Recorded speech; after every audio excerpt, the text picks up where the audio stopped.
Assalamualaikum dan salam sejahtera. Saya Azam Pit dan ini Inspirasi TVS. Kita mulakan dengan kisah inspirasi ini. Siapa sangka perniagaan yang pada mulanya hanya dilakukan secara bersahaja, kini mampu membuahkan hasil yang lumayan. Rabuyah Abdullah yang lebih mesra disapa dengan panggilan Mak Ayu membina jenamanya sendiri sejak 6 tahun yang lalu melalui hidangan nasi ayam penyet Cafe Sri Diana di Mukah. Air tangannya itu cukup dikenali oleh orang ramai, terutamanya penduduk di bahagian Mukah. Walaupun di dalam tempoh pandemik, Mak Ayu ada kalanya tidak menang menerima tempahan daripada pelanggannya. Jelas Mak Ayu, keunikan yang ada pada nasi ayam penyetnya ialah pada sambal yang dihasilkannya. Oleh itu, lebih 400 tempahan perlu disiapkan selain 60 kilogram paha ayam yang diperlukan dalam masa 1 hari. Jadi tarikan nasi ayam penyet Cafe Sri Diana adalah sambal dia. Okay. Sebab kami buat sambal dua jenis. Okay. Satu sambal untuk ulam dan satu untuk sambal ayam. Itulah yang istimewanya lah dua-dua sambal. Sekolah Jenis Kebangsaan Cina SJKC Chonghua Tudan, MIRI boleh dikatakan sebagai tempat untuk menyatukan murid pelbagai kaum. Lebih 70% jumlah murid di kawasan tersebut adalah kaum Bumiputra. Menurut Ahli Dewan Undangan Negeri Senadin, Datuk Lee Kim Shin, sekolah itu menunjukkan betapa uniknya Sarawak, terutama dari segi keharmonian kaum. Ia juga merupakan kelebihan penduduk di kawasan tersebut di mana mereka boleh berbicara dalam pelbagai bahasa termasuk bahasa Mandarin. Kebanyakan ini semua ialah kaum Bumiputra. Semua kaum terdapat, Penan pun ada. Semua belajar di sana. 28 kaum belajar di sekolah SJK Chonghua Tudan. Di mana kita boleh lihatlah iaitu rakyat Sarawak ini memang mereka ini memberi perhatian berat ke atas pendidikan. Ini adalah satu aset, satu yang mendatangkan faedah yang besar. Kerana kalau kita faham lebih banyak bahasa itu memang lebih baik. Tak ada kerugian itu.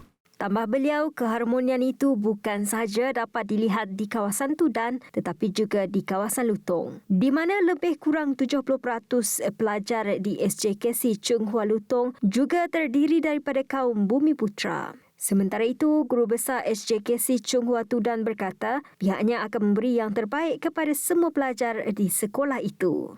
Jadi, kebanyakan di sini ialah bukan Cina. Jadi kita semua harmoni belajar di dalam suasana yang aman dan tenteram lah. Dan saya rasa saya amat gembira lah sebab ibu bapa percaya kepada pihak sekolah dan guru-guru di sekolah ini, dan guru-guru di sekolah ini juga berusaha untuk membimbing, mendidik supaya murid-murid yang datang ke sekolah ini dia akan bertutur dengan baik dalam 3 bahasa lah. Perbezaan agama dan kaum tidak menjadi masalah di Sarawak kerana penduduknya mempunyai nilai toleransi yang tinggi. Walaupun agama rasmi di Malaysia ialah agama Islam, namun hal ehwal agama-agama lain di Sarawak tidak disisihkan. Perkara ini dapat dibuktikan dengan tertubuhnya Unit Hal Ehwal Agama-Agama Lain UNIFO pada 26 Mei 2017. Sejak penubuhan UNIFO, Kerajaan Negeri Sarawak terus menyalurkan peruntukan untuk menaik taraf fasiliti rumah ibadat.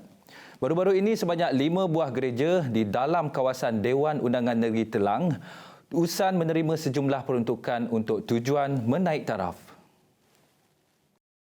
Dalam pada itu, Ahli Dewan Undangan Negeri Telang USAN Dennis Ngau turut memuji sikap wakil gereja yang telus dalam kerja pembinaan rumah ibadat untuk komuniti di kawasannya.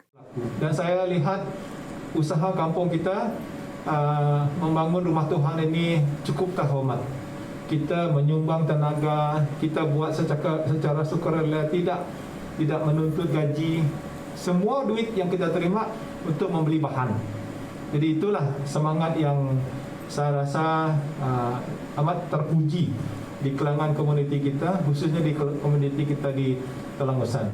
Sementara itu, penerima cek daripada Wakil Gereja Telang Usan meluahkan perasaan gembira kerana menerima cek daripada Unifo. Mereka bersyukur kerana ini merupakan kali pertama pihak gerejanya menerima peruntukan daripada Unifo. Berasa sangat bertuah dan gembira sebab menerima cek sebanyak 120,000 hari ini daripada kerajaan negeri, iaitu peruntukan di bawah Unifo.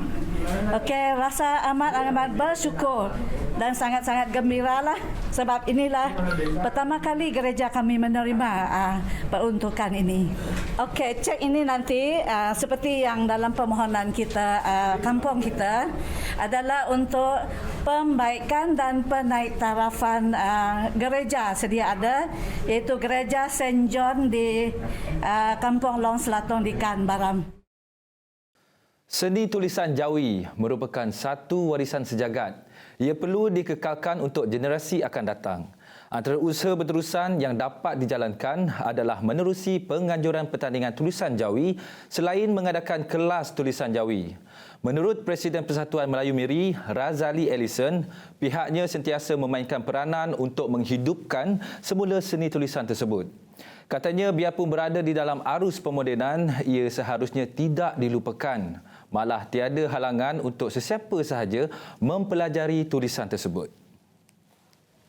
Kita mahu Jawi itu menjadi satu tulisan yang dibanggakan kita, terutamanya di kalangan orang-orang Melayu. Dan kita harap seperti di Brunei tadi, papan tanda ada tulisan Jawi, dan logo-logo yang ada tulisan Jawi. Dan yang masalahnya masa tu newspaper Jawi pun dah siap ada lagi dah. Dulu ada utusan apa? Utusan Melaya kah? Apa kah? Melayu kah? Dalam bahasa Jawi ia pun dah siap ada lagi.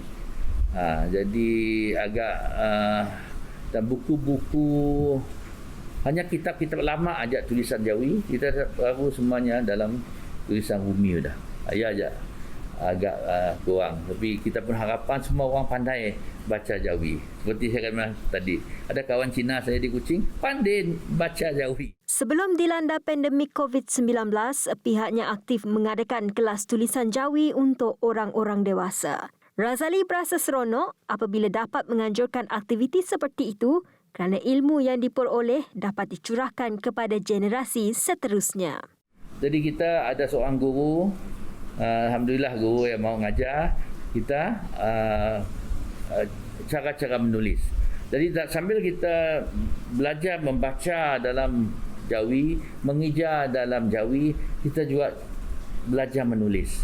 Jadi alhamdulillah, jadi kita ada orang mengajar. Jadi kita berhenti kena PKP tu tadi. Kalau hendaknya masih nak tu. InsyaAllah dengan orang tua-tua yang belajar Jawi, mungkin anak-anaknya, cucu-cucunya pun boleh diajarnya.